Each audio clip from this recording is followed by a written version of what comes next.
So good morning or good afternoon or good evening, wherever you are in the world. Talent Finders would like to welcome entrepreneur, founder, and communication director of On Deck IC, Kate Hensler. So welcome, Kate. Thank you so much. I'm so excited to join you this morning, my time, I think afternoon your time, and Yes. wherever anybody is listening. Thank you.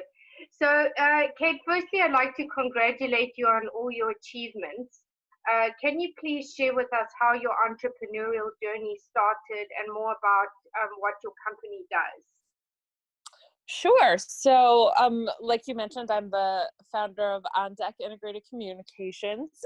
We create communications and marketing breakthroughs for bands, brands, and athletes. Yes. And my entrepreneurial journey started, well, the seeds of it started really early. I always knew pretty much from the time that I was in college on that I wanted to have a bite of my own thing at some point, that Yes. whether it was a PR agency or where that was going to lead me, I wasn't entirely sure, but I knew that I wanted to have my own business. And then I kind of just went the traditional route for a little bit, but I always felt like it wasn't necessarily for me, especially in the PR agency world. I felt like even at a very young stage in my career that the structure was set up against my skill set. Like I would always be better at doing things that an account executive was doing, which is about 3 rungs up the ladder, versus an account coordinator, which was the first rung on the ladder. And I felt like I understood on a big picture level some things that the places I was working for were doing that were really great, and a lot of opportunities of what we're missing. And I also felt like I saw the communications field shifting toward integrated communications pretty heavily, in large part thanks to social media. So essentially that just means communication plans that pull tools from public relations, marketing, and advertising to create a specific tailored plan to a client's needs, rather than saying like you fit in this one particular formula of public relations or marketing or advertising. So I liked the sophisticated approach, and I also just felt like I saw a lot of opportunities, and I also wanted to create something that worked in the disciplines that I love, which are primarily sports and music, but I've also worked with some more general brands that, once you dig into them, everybody kind of has a pretty cool story to tell, I feel. Yes, So, absolutely. but I love being able to work in music and sports, and I'm also a big professional wrestling nerd, so we've recently expanded into that as well. Oh, that's amazing. That's wonderful. Yeah, we should get some of your talent on Talent Finders, but I'll talk to you about that. Perfect. So before you transitioned into your own business, you had worked in-house for other agencies. So do you feel that this helped you in starting your own business, and that from this experience you were able to offer better services? Definitely. So I think it's kind of twofold. It's really funny whenever anybody talks to me about my agency experience, because it A, confirmed that I wanted to do my own thing, and B, gave me some really great experience. So I think I learned a lot skill set wise, just with real world experience, getting out there. I think it's really important to see how different agencies are doing things, and a few different agencies, different approaches to things was really important. Um, it also reaffirmed my belief that I think traditional PR structure isn't necessarily something that sets people up for success. So when I was creating my own environment for employees to work in, I knew that I wanted to set it up in a way that catered to people's strengths and doubled down on them and eliminated their weaknesses. Yeah. So I think it taught me a lot from the experience standpoint of just meeting clients' needs and getting real world experience and getting out there, because graduating, you think you know everything, so it's important to get some. Yes. And it's funny how you get smacked back down to reality when you start in a working environment. For sure. And also it's just important to, it's almost like dating, you gotta try things on and see how they fit for you. Yes. but I'm really glad I didn't just go out and say, I'm going to start a PR agency, because I probably would have set it up with a traditional structure where I feel like it's funny. My whole client perspective is catering to their needs in the best way possible, and my whole employee cadence is to do the same thing. Is how do we cater to the strengths of the people that I'm bringing in, and they don't always know what those are either. Sometimes you have to discover them along the way. So Yeah. um, And also your job, like in any publicity as well, because I know as well that it's also about because they don't have the expertise, is like you say, sort of holding their hand through the process and guiding them as to what direction. Yeah, and it's just I know too, having worked in agencies, I was happiest when people were treating me well. Like, there are Yes. definitely some agencies I would never touch with a 10-foot pole again, and there are definitely agencies that Yes. I had a really great experience at, but it was just time to move on for whatever reason. So it was definitely fundamental in giving me experience in the real world, and exercising my public relations and communications muscles. And it was also fundamental in how I wanted to develop my my own company. Absolutely. So what would you say some of your biggest lessons have been within your career? Sorry, some of my biggest what? Lessons. Oh, some of my biggest lessons in my career. Man, it's so funny being an entrepreneur. I think you know the lessons are thrown at you every day, but I think the biggest one is probably just commitment Yes.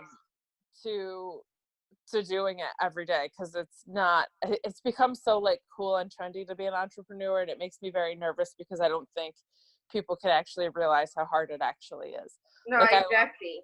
And it's yeah, not all rainbows and unicorns.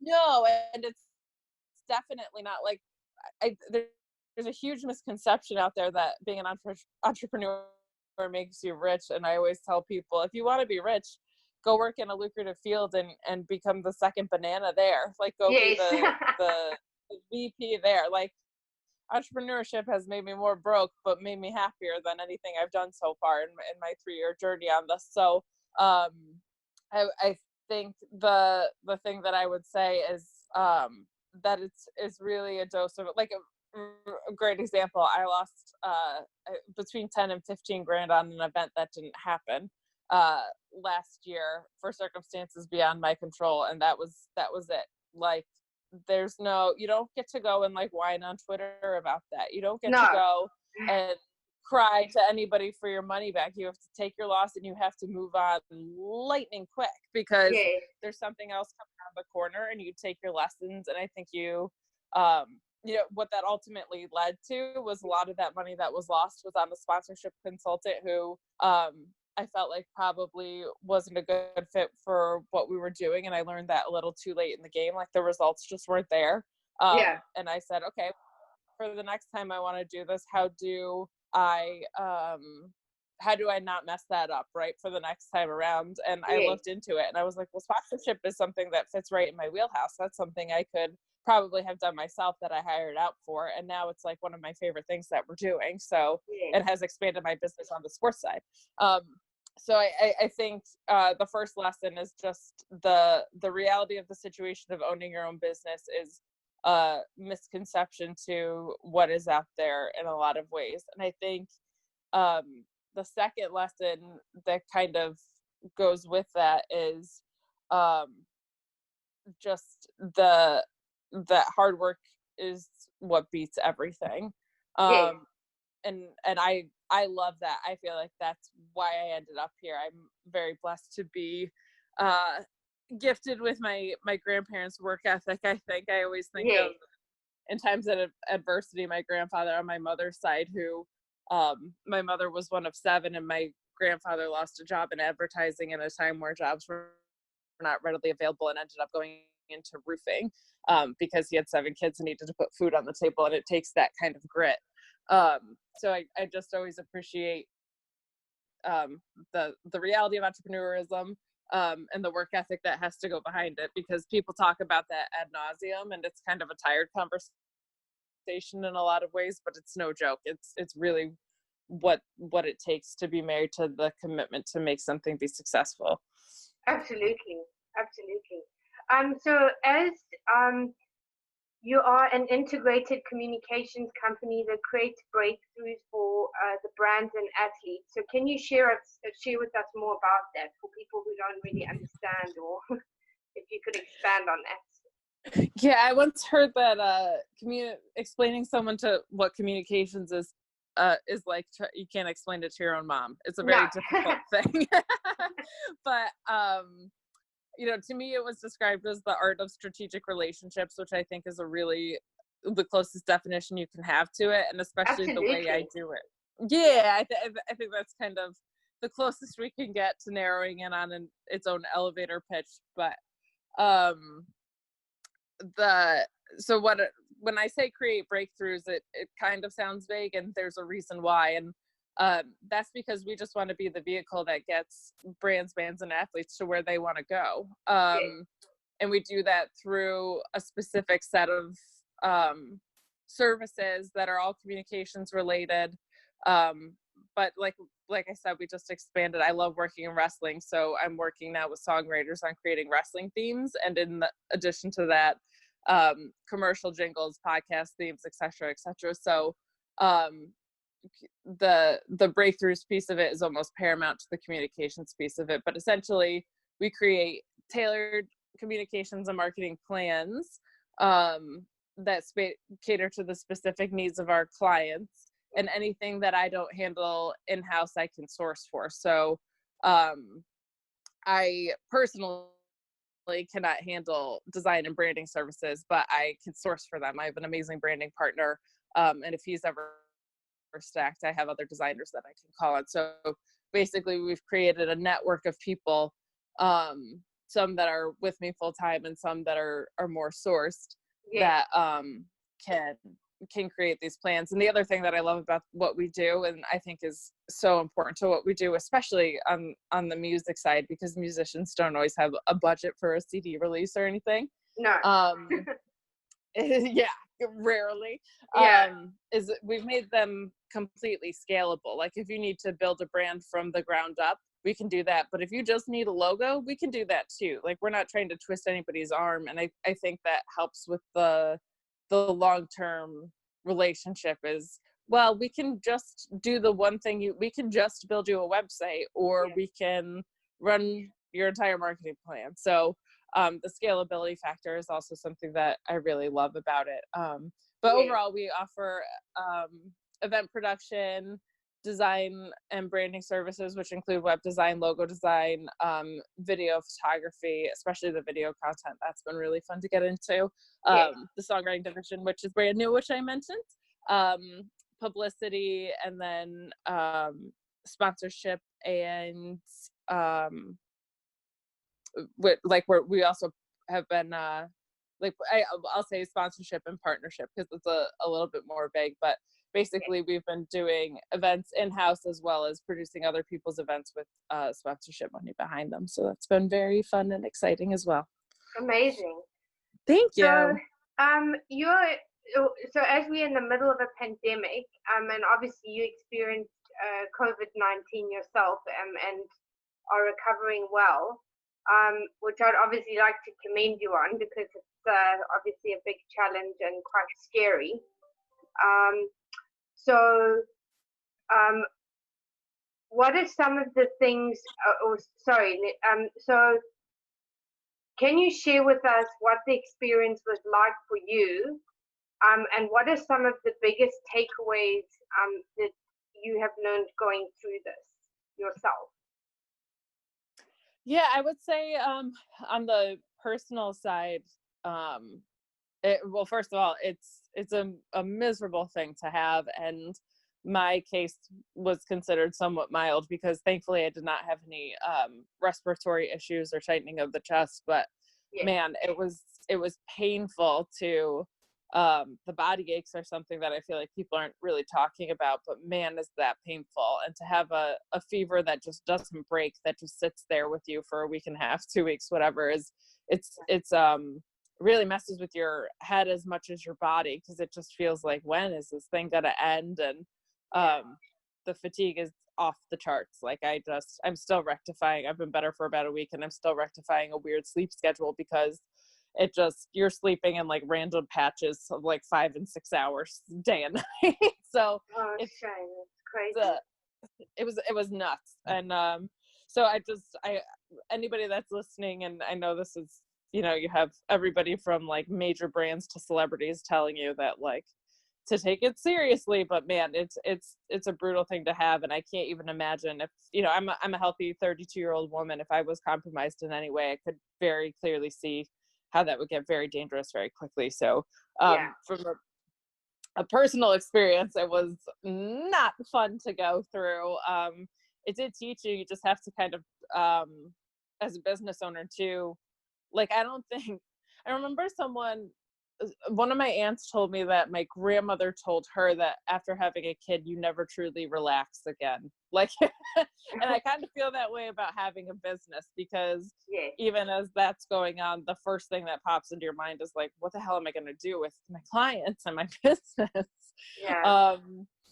So it teaches you to trust the people that you have to delegate to really well. Everything from emails of letting clients know that, like, because I work very intimately with a lot of my clients, specifically I do. So just things from, taking over responsibilities to just sending out a mass email to let everybody know that I was out of commission. You really have to hand over the reins, which is a good thing in a lot of ways. And it's also just, you never know, like, I do sports and music mostly, right? And there's no sports and music going on. So, it teaches you, and this is another entrepreneurial lesson I think that you learn in general, but that just got really reinforced, is that you just never know. Like, you can create all the 5-year plans that you want in this lifetime, but like, somebody like messed with the bat, and now the whole world is it's turned inside out. You know what I mean? It's like, you can create your 5 and 10-year plan as much as you want to, but like in a million years, if you told me 3 years ago that a service that I would be working on providing people was pairing with songwriters to create like commercial and podcasts, I don't even think I thought podcasts would be this big 3 years ago. So just it from a business perspective, it taught you, never to get too married to any one specific thing, because somebody could mess with a bat and then all of a sudden the whole world is shut down. So the flexibility lesson is so important, and one that you learn over and over again as a business owner. Yes, absolutely. So working in the world of sports, athletes and brands, which is a massively competitive industry, and I'm sure it can be very cutthroat. So what would you say makes your service unique and different from others? Sure. Yeah, I think the scalability part of it seems to be something that wins over a lot of long-term relationships. If you cater to someone's short-term needs without trying to strong-arm them into buying other services, they will come back to you when they eventually need those other things. If a band needs a logo designed, guess what? They're also going to need merch designed, and they're also going to be releasing albums. So if you can win over trust on the things that they need immediately, that's been something that has differentiated us in the marketplace for sure. And the other part of it is, I take the ethical piece of what I do incredibly seriously, and I don't know if necessarily other agencies do to the extent that I do, where sometimes I've turned down business. Sometimes a band comes to me and says, I need publicity, and they don't yet. And I think it's really important to be rigorously honest in that sense, because you're then setting them up for failure, and then I'm setting myself up for failure. That's the thing that blows my mind, is how many people will be dishonest for a buck, but then you're also setting yourself up to not do a good job. So exactly. And usually that loses you money in the long run. Like I'm all about the the relationship long game, like, because those are the same people that are going to refer people to you too, right? So Yes. I take that very, very seriously. So I say the scalability and the honesty, and just being flexible with people about integrated communications. The whole idea behind it is flexibility. So I think that's really important on every level, is flexibility with your packages and services, like to be able to customize things and to still value yourself in the process, but to be able to cater. The reason we're successful is that our campaigns are all tailored. So being able to come up with innovative programs that aren't formulaic, and say that, like, there's so many services out there that say we reach out to 90 bazillion music blogs every time, and it's like, well, yeah, because you're sending a heavy metal thing to hip hop mag. Yeah. So there's no planning. Yeah, so Yeah. it's just having and that's just disrespectful to reporters' time. So Yes. just doing right by your client in the best way possible, and making it as scalable as possible, I think are the two things that have helped us the most. Yeah, absolutely. So that leads me to the next question. So what have been your some of your biggest highlights, or career highlights, should I say? Sure. Man, it's hard because some of them are under NDA, but Okay. No, well, I mean, whatever you're allowed to discuss. I mean, obviously, I don't want to put you in a compromising position. No, for sure. But the things I want to talk about sometimes are the ones that I can't. So I'm just, for my own sake, filtering. There's definitely, I think sometimes when you get a really amazing publicity hit for a lesser known musical artist, that's something that's really fun. Yeah. I had a couple of trade magazines that came through in big ways. So a musician who I love, who has also been a friend of mine for a long time, I got him into a publication called Modern Drummer, which is kind of like the place for drummers. And a sound engineer, I got into Mix Magazine. It's usually the biggest accomplishments come from seeing my client nerd out over things like that. Yeah. Well, it's rewarding to see the result as well. Yeah, absolutely. Like my whole thing is that our results are my clients' results, and vice versa, right? So it's funny. I certainly have some things that are framed on my wall of publicity hits that I'm proud of certain results that I'm proud of, but like the excitement comes from them getting really excited 100% of the time. Like it makes me so excited when they get pumped up about things. Yeah.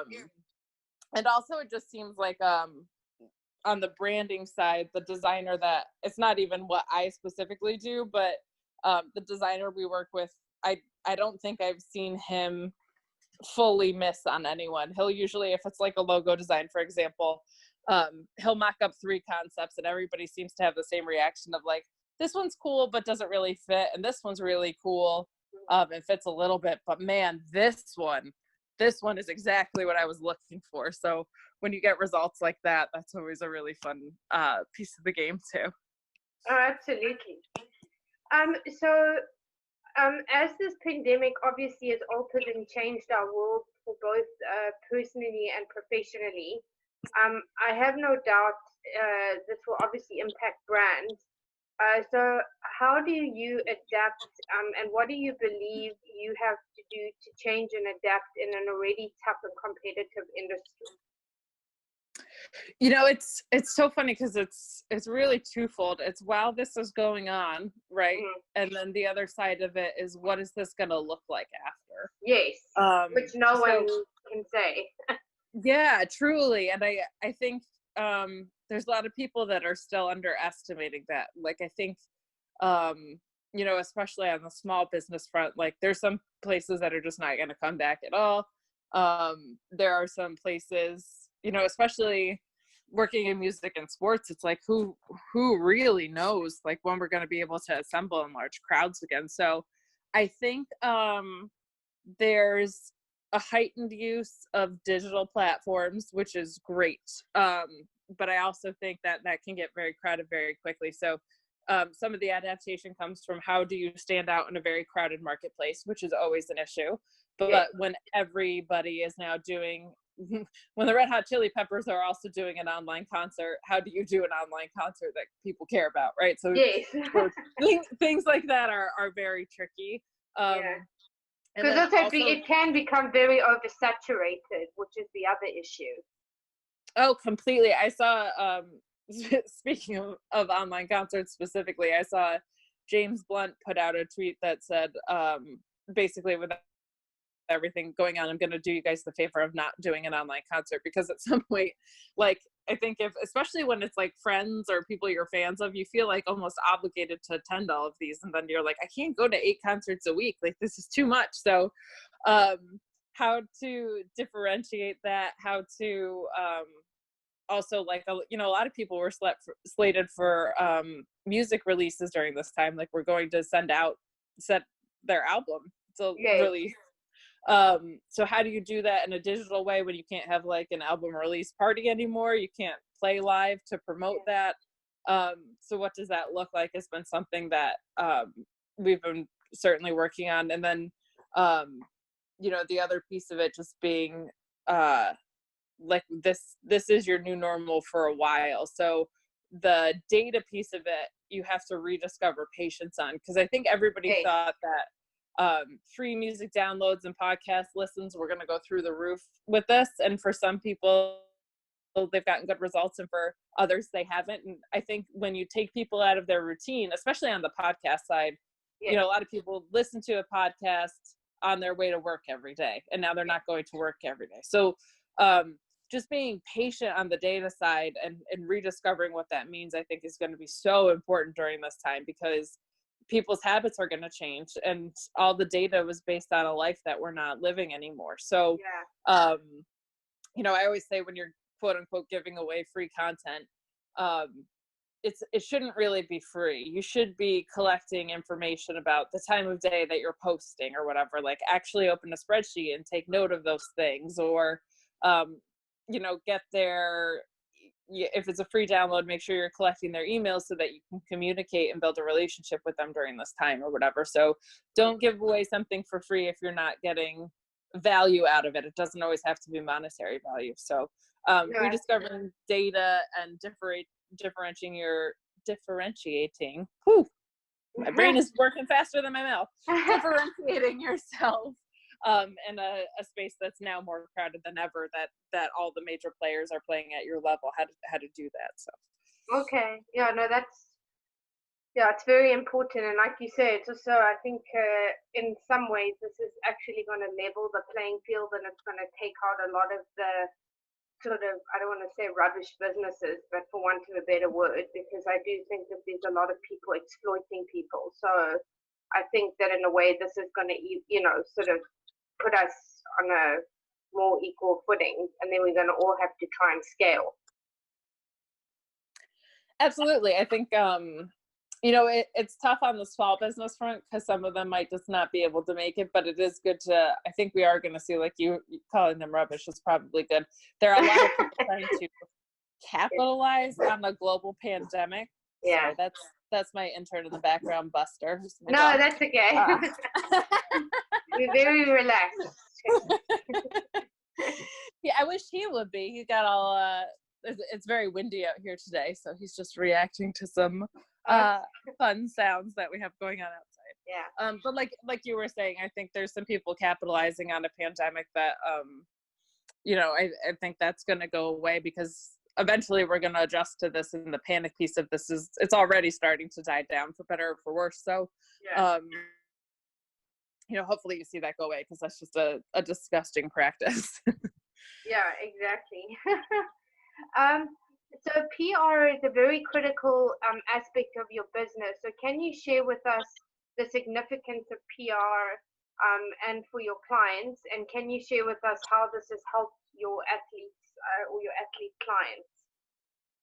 Yeah, absolutely. So, and in anything I do, and I think probably in part because I'm a young entrepreneur, one of my favorite things about it, whether it's a young athlete, musician, client in general, I love being able to get publicity results for them, because it makes such a bigger difference to them on the football side, if you're getting publicity hits for, a kid just out of college who didn't get drafted in the first 2 rounds versus, Tom Brady, there's a really big gap there, because if Tom Brady's doing something, everybody's already automatically interested in it. But if there's a kid coming out of college, nobody's interested until you get eyes on them, right? So the significance of that is a little bit more important, and to me, honestly, just a way more fun result to get, because it just carries so much more weight. So I think getting publicity hits, not only does it get more eyes and attention on people just from the mere fact that people are reading about it, but it can also open a lot more doors, because when more eyes are on someone, for better or for worse, it becomes a more valuable thing, right? We see on social media is probably the best example. It doesn't matter what you do. If you have millions of followers or thousands of followers, in some cases, people are going to be paying attention because you're reaching more people. So the trickle down effect is really important. And I think publicity is a great avenue to get more eyes on people, and also just a really fun way to tell someone's story, because it's the one avenue where you're fully in control of it, really. Not always in control of what the media is going to say about it, but you're in full control of what you're putting out there to tell the story. So, and I always say with young athletes, the best way to get publicity is to go do good in your community. If you're a football player that gets signed to a practice squad and you're only going to be there for weeks, go partner with a local food shelter or adopt some puppies or whatever. You'll get attention and you'll get eyes on yourself if you're making the best out of your time there and doing good in a community. So I think publicity is a great way to get attention onto stories that aren't being told otherwise, and to be a voice for people that wouldn't necessarily have voices otherwise. And it unlocks doors to, if there are more eyes on someone, then brands are going to be more likely to partner. So I just think that it can help people that wouldn't otherwise be able to monetize themselves as athletes then be able to monetize themselves as athletes or bands. No, absolutely. So that brings me to leadership, which is obviously a big topic at the moment, or lack of leadership. So obviously, what do you believe makes your leadership style different, and what do you think needs to happen on a global scale to change the current narrative? So both, in personal, like as in business, and then more on a global scale, because there seems to be a serious lack of leadership. It's so funny you say that, because whether you're managing one person or you're the president, it shouldn't. I don't think that those traits should be any different. And it's so funny how much it seems like the more we grow, the more those traits are lacking, which is a bummer. So transparency to me is always, always, always, always the biggest thing. And I think people confuse that sometimes with 100% transparency. Transparency doesn't mean you have to show all of your employees every email from every client. Transparency means that you just keep people in the loop about what's going on with your own company. Exactly. I've had leaders that have been very transparent, and I've had leaders that have been not so transparent. And I think once you're an adult, you're pretty much able to handle the information you're being had if you're given the options. Being able to handle information that you have versus being blindsided by information that's eventually going to get to you anyway. I think 100% of the time people choose option one. If you're an adult, you can handle what's coming your way. But I would dare to say that's something that makes you an adult, is that you can handle the information that's coming your way versus you can't.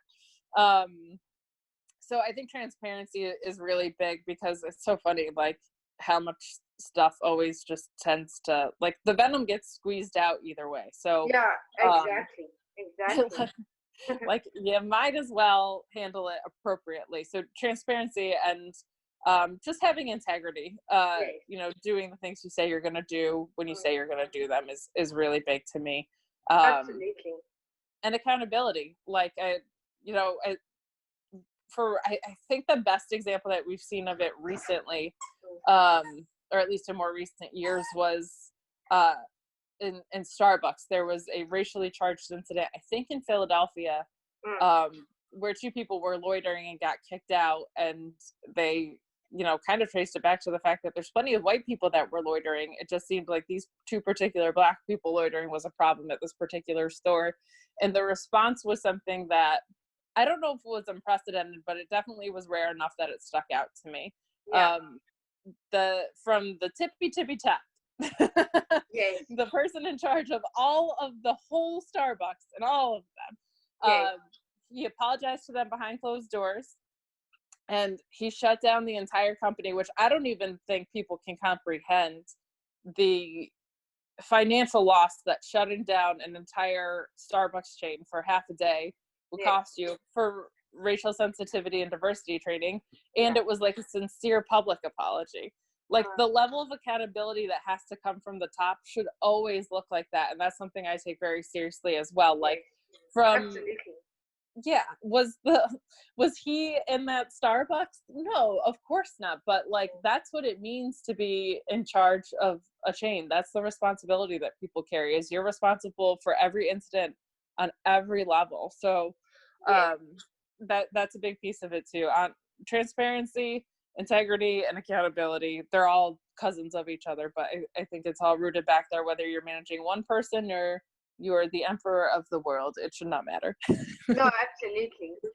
So you're in the industry that is male dominated, and with that comes its own set of challenges. And women who are faced with sexual harassment, what is your advice to so what would your advice be to somebody wanting to get into this industry? And have you personally at any point in your career ever had to deal with this? And what would your advice to other women be? Sure. So, it's funny. A lot of my musicians are in the hard rock space. So I've been in a male dominated space there, especially sports is obviously incredibly male dominated. And growing up, even like all my interests tended, wrestling, also very male dominated, by the way. My interests were always male dominated. So it wasn't something that necessarily like surprised me probably as much as it should have. I think the sexism conversation has grown a lot. I think it needs to continue because, and sexual harassment is a subset of that conversation for sure. But it's like everybody knows that a violent crime against someone is wrong. And I'm glad we're talking about those things. But I think, the conversation elevating to, there's also just situations I shouldn't be put into, right? So I experience this sadly, like so frequently, like if you're married, don't touch me. Like, don't touch me anyway, but like you shouldn't put me in situations. And that's the piece of the conversation that I think is missing. My fun new thing is, the reason that specific thing came up to me, my new thing is like, if I know someone's married and they, and it's not necessarily like, sorry to be like, a little brash here, but it's not necessarily like ass grabbing. Like, don't put your hand on my shoulder or my back. Like, don't put your arm around me. Like, don't put me in that position. So this happened very recently to me, and my new go-to was, "Oh, how's your wife doing?" Like, I just call it out that way. But I think we talked about it earlier in the podcast. All these spaces are very competitive, but there's also opportunity for everyone. Like people who say I can't get a job in a multi-billion-dollar industry are not creating the opportunities for themselves that they should be. So my advice is always speak out about it. And like speaking out about it doesn't mean go anonymously cry about it on Twitter. Speaking out about it means I mean there's ways and means to handle these situations. So and if you're comfortable with it, talking to the person one-on-one is the first thing that should happen. If you're not comfortable with it, if it's something serious, obviously it should be reported to the police. You should certainly feel comfortable to speak your truth in the best way that's possible. But confront the situation in the way that makes you feel comfortable, but is appropriate. And then, I've been really ruthless about just I just don't talk to or give the time of day to people that treat me like that. There are a lot of really good men out there, and it's sad to see them get drowned out. Yeah, for sure. Star. See, he's very vocal about sexism. He's a strong man. So I lost my train of thought a little bit from the No, dog. that's okay. No, that's all right. I can lead to the next question. So, what are the 3 key pieces of advice you would give to other entrepreneurs, and what legacy would you like to leave? So the key piece of advice I would love to give to entrepreneurs is do your due diligence before you are deciding to start your own business, and make sure that you find out what it really means versus what it looks like. Yeah. I think that conversation has grown much more honest in the past few years. I think Gary Vaynerchuk's probably a good example of why and how. I'm a big fan of a lot of his content, not all of it, but a lot of it. Yes. But I think make sure you understand truly what you're signing up for before you go to sign up for it. Yeah. Because there's a huge gap between the perception. So if you're doing it because you want to get rich, understand that A, that's definitely not coming immediately if you're doing it right, and B, may never happen. Like, you have to be much more comfortable with the idea of making 70 grand a year doing something that you love, versus like thinking you're going to be a multimillionaire. Yeah. So get married to that first, and take it slow, and make sure it's something that you really want to do. Yeah. The other thing I would say is the idea that you can kind of like wish things true is just not true. So and that's coming from, I'm a big law of attraction, or that's not what I mean, but like the idea that you don't need money to start a business is silly. So make sure that you're also financially protecting your personal self and anybody that's relying on you, and B, just being realistic about your costs getting into the game, because the like I'll sleep in my car stuff like can get very real if you're not protecting yourself. So don't pretend that money isn't oxygen just because the passion is paramount. Like, cash flow is wildly important to what you're doing. So get a realistic idea of what your costs are, and then double it, and assume that everything is going to go wrong financially for you, and you'll be okay when only half of those things go wrong for you. So get realistic about the financial aspect as well as the work ethic that you're going to sign up for. And the third thing, which is everybody seems to comment to me back, is they always say, like, man, you always find a way to blend what you love into what you're doing. There are some entrepreneurs that don't have to do that the journey is enough for them. I feel like if I'm going to work this hard, it's got to be in the stuff that I love doing, and I think that's made it a lot more enjoyable. Could I go open a restaurant and make it successful? I would hope so, and I would hope I'd be really excited about doing that. But getting to wake up and work in the things that I love has made this journey just even more fun, because I get to love both sides of it, right? I get to love the entrepreneurial side of it, and I get to love the stuff that I'm working on. So I would recommend getting involved in something that you really love, and getting experience in that as well, because sometimes you love something as a hobby and not as something to work not on. as a profession. And then what legacy would you like to leave? It's so funny.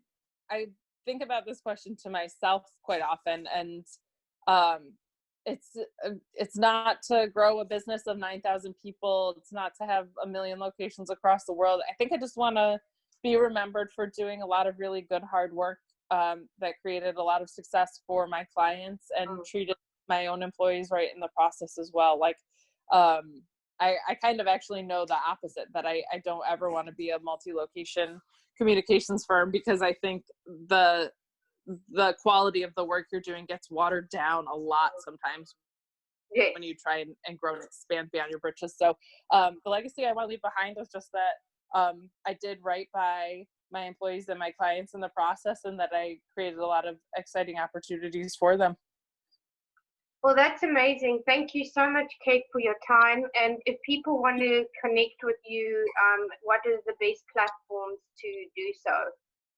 Sure. We are on Deck IC on Twitter and Instagram, as well as our Facebook page. And our website is actually currently down. I'm having quite a few fights with WordPress right now, but Okay. but Instagram and Twitter is pretty good. Absolutely. And our website will be up very soon on deckic.com as well. I'm hoping to have that resolved by the end of the weekend. So, but yeah, I think the social engagement is something that we're having a lot of fun with. So feel free to hop on those. Awesome. Well, thank you so much for your time, and hopefully we can have you back in the future. Absolutely. Thank you so much for having me. It's always fun to talk about my true love, which is my business. For sure. And I appreciate you reaching out and giving me a platform to talk about the exciting world that I get to dabble in. Great. Thanks so much, Kate. No problem. Take care.